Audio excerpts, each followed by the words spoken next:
সে কখনো নদীর মধ্যে ভাঙ্গা নৌকা নিয়ে নামে না।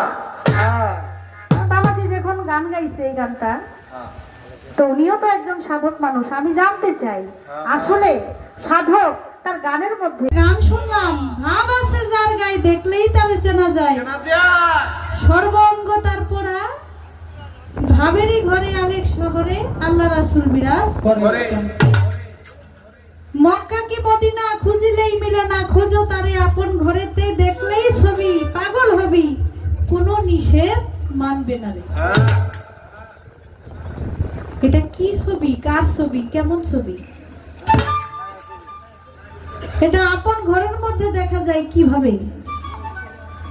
সবাই কি ছবি দেখতে পাবে? দেখার জন্য কর্মটা কি করা লাগে? আপনার গানের থেকে আমার এই কথাগুলো একটু জানার বিষয়। মক্কা মদিনায়ও পাওয়া যায় না, নিজের মধ্যে পাওয়া যায়।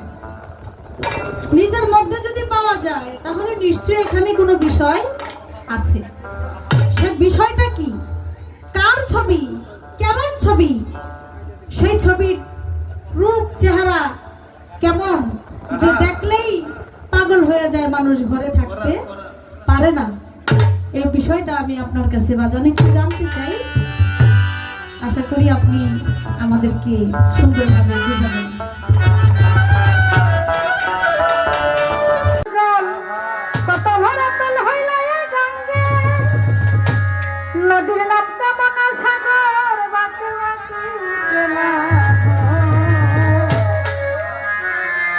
আচ্ছা, এই গানটা দিয়ে আসলে সাধক কি বুঝাইছি? ভাঙ্গা নৌকা কি কেউ কিনিয়া বাইতে যায় গাঙ্গের মধ্যে?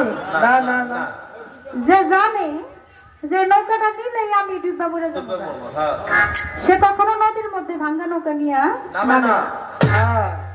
বাবাজি যখন গান গাইছে এই গানটা, তো উনিও তো একজন সাধক মানুষ। আমি জানতে চাই আসলে সাধক তার গানের মধ্যে কি বুঝাইতে চাইছে যে ভাঙ্গা নৌকা বাইতে এলাম গাঙ্গে।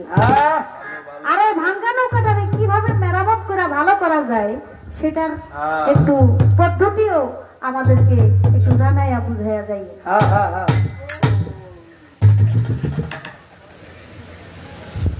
তাই আমার এই গানের থেকেই বাবাজির কাছে যে গানটা করেছেন উনি, সে গানটার থেকে আমার একটু জানার বিষয়। আশা করি তিনি সুন্দর করে আমাদেরকে বুঝাবেন।